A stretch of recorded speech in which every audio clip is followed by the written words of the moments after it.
नमस्कार, आनंद न्यूज देख रहे हैं आप। मैं हूं आपके साथ विपुल पांडे।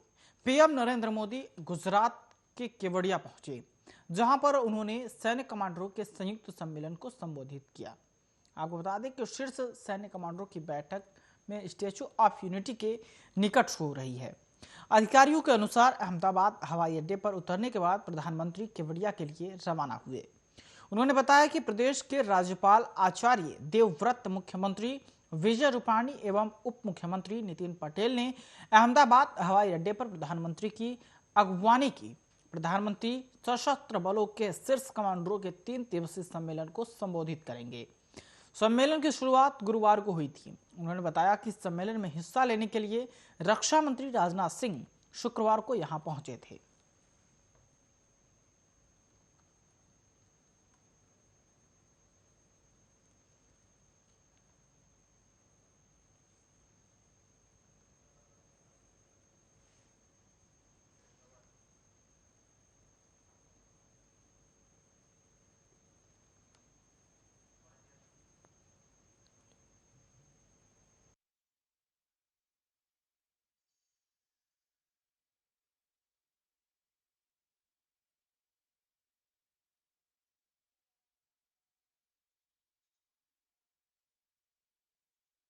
तो आपको बता दें कि सैन्य सम्मेलन में शिरकत करने केवड़िया पहुंचे थे पीएम नरेंद्र मोदी, जहां पर उन्होंने 3 सैन्य कमांडरों से भी मुलाकात की। और इससे पहले आपको बता दें कि शुक्रवार को रक्षा मंत्री राजनाथ सिंह पहुंचे थे केवड़िया। स्टैच्यू ऑफ यूनिटी को लेकर चर्चा की गई। तो आपको बता दें कि सैन्य सम्मेलन में शिरकत करने के लिए पीएम की अगवानी भी की गई। राज्यपाल ने उनकी अगवानी की, तो पीएम पहुंचे थे। और वो सैन्य सम्मेलन में जिस तरीके से आपको बता दें कि शिरकत करेंगे केवड़िया, दरअसल पीएम मोदी पहुंचे थे।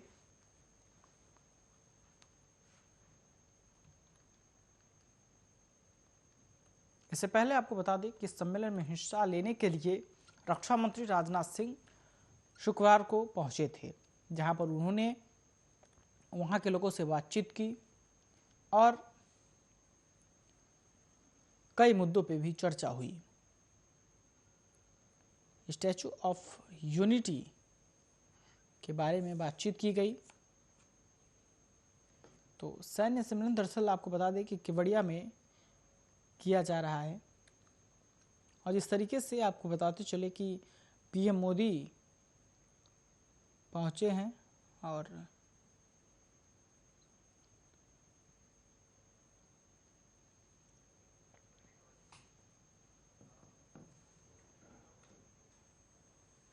इसी बीच बढ़ते अगली खबर की ओर। दिल्ली के मुख्यमंत्री अरविंद केजरीवाल ने बड़ा ऐलान करते हुए कहा है कि राष्ट्रीय राजधानी का अब अपना अलग शिक्षा बोर्ड होगा।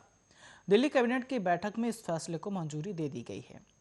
2021-2022 में कुछ स्कूलों में नए बोर्ड के तहत पढ़ाई होगी।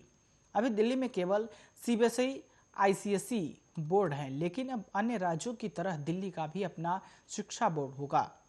अरविंद केजरीवाल ने कहा कि अब ऐसी शिक्षा तैयार की जाएगी ताकि पढ़ाई के बाद उसे रोजगार के लिए धक्के ना खाना पड़े। उन्होंने कहा कि आज पूरी शिक्षा तंत्र रटने पर जोर देता है, जिसे बदलकर समझाने पर जोर देना पड़ेगा।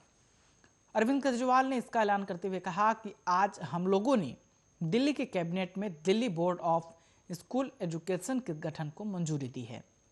ये कोई मामूली शिक्षा बोर्ड नहीं है।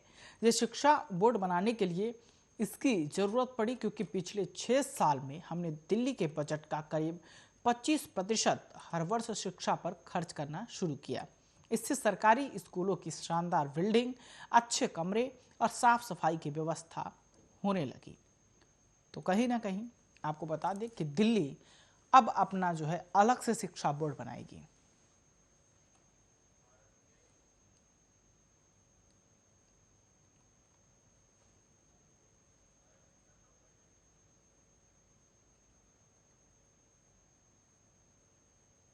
इसी बीच खेल जगत से बड़ी खबर सामने आ रही है, जहां पर आपको बता दें कि भारत ने टेस्ट मैच जीता है। तो टीम इंडिया ने हासिल की शानदार जीत। इस तरीके से आपको बता दें इस वक्त की बड़ी खबर खेल जगत से है, जहां पर इंग्लैंड को पारी और 25 रनों से हराया है।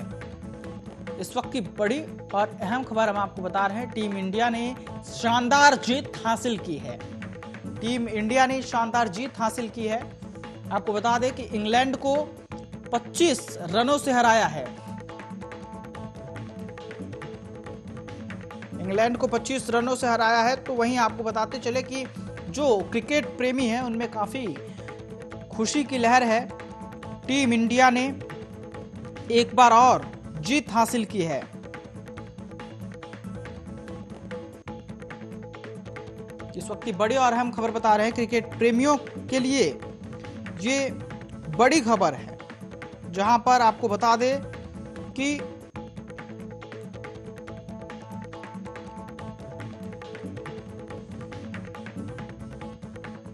बढ़ते हैं अगली खबर की ओर। पश्चिम बंगाल विधानसभा चुनाव के लिए सीएम ममता बनर्जी ने टीएमसी के 291 उम्मीदवारों की लिस्ट जारी कर चुनावी हुंकार भरी है। लेफ्ट फ्रंट कांग्रेस और नए बने इंडियन सेकुलर फ्रंट ने भी उन निर्वाचन क्षेत्रों का ऐलान कर दिया है जहां से चुनाव लड़ना है।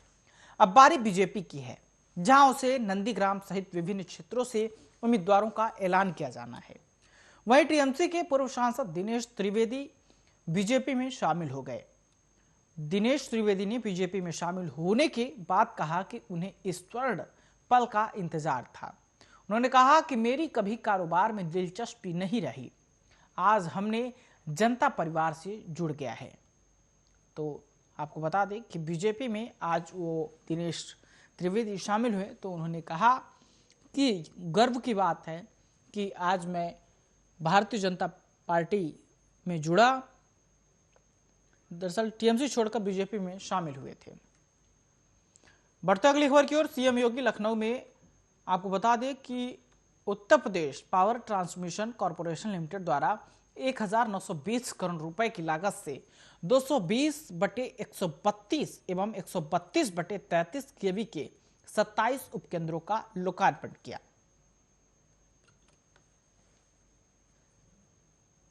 तो कई परियोजनाओं का उन्होंने लोकार्पण किया और शिलान्यास भी किया।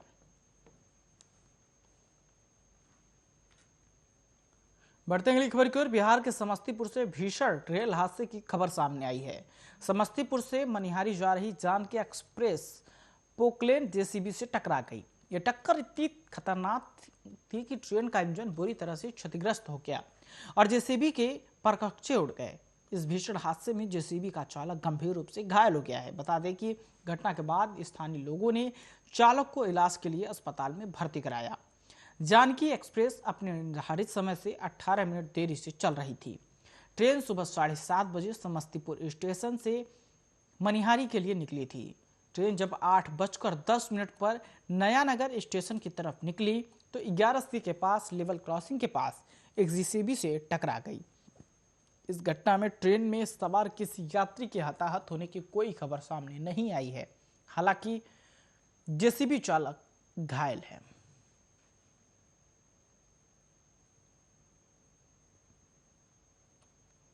तो ट्रेन का इंजन जो है वो भी क्षतिग्रस्त हुआ है। जेसीबी से दरअसल आपको बता दें कि ट्रेन टकरा गई। बढ़ते अगली खबर की ओर। हर साल 8 मार्च को दुनिया भर में अंतर्राष्ट्रीय महिला दिवस मनाया जाता है।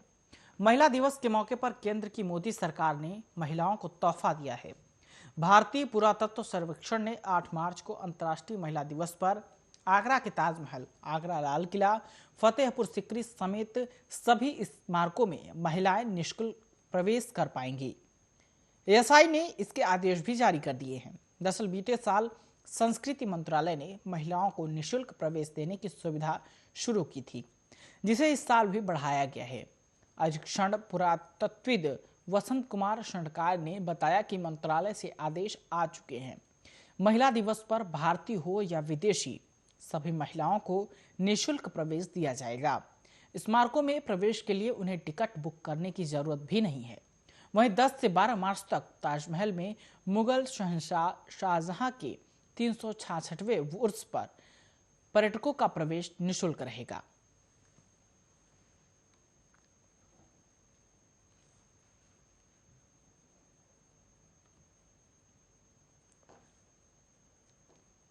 8 मिनट। लखनऊ के हजरतगंज स्थित रानी सल्तनत पर लखनऊ प्राधिकरण की कार्रवाई की गई। बिना नक्शे के बनाई गई इस इमारत को ढहाया गया। रानी सल्तनत को मुख्तार अंसारी की सल्तनत कहा जाता है। एलडीए का प्रवर्तन दास्तां सुबह यहां पहुंच गया, जिसके बाद कार्रवाई शुरू हो गई। आरोप है कि हजरतगंज में रानी सल्तनत प्लाजा नक्शा पास किए बिना बनाया गया। गांधी आश्रम के बगल में हुए इस निर्माण को ध्वस्त करने के लिए आज सुबह लखनऊ विकास प्राधिकरण के अधिकारी पहुंच गए। अवैध निर्माण को ध्वस्त करने की प्रक्रिया शुरू कर दी गई। इस दौरान मौके पर लोगों की भीड़ जुट रही है। आपको बता दें कि बताया गया है कि रानी सल्तनत को बाहुबली विधायक मुख्तार अंसारी की सल्तनत कहा जाता है।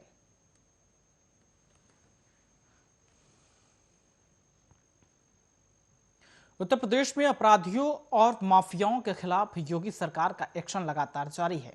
इसी बीच प्रयागराज विकास प्राधिकरण ने भदोही के ज्ञानपुर विधानसभा सीट से बाहुबली विधायक विजय मिश्रा के अवैध कॉम्प्लेक्स विजय टावर को ध्वस्त कर दिया गया।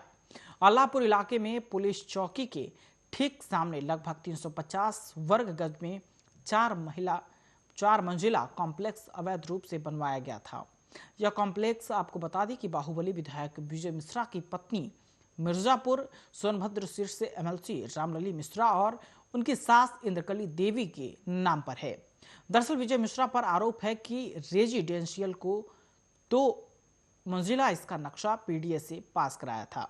बेसमेंट को मिलाकर 4 मंजिला अवैध इमारत खड़ी कर दी थी। यूपी में अपराधियों और माफियाओं के खिलाफ जब कार्रवाई शुरू हुई तो अक्टूबर 2020 में इस कॉम्प्लेक्स को भी गिराने के लिए प्रयागराज विकास प्राधिकरण ने कार्रवाई शुरू की।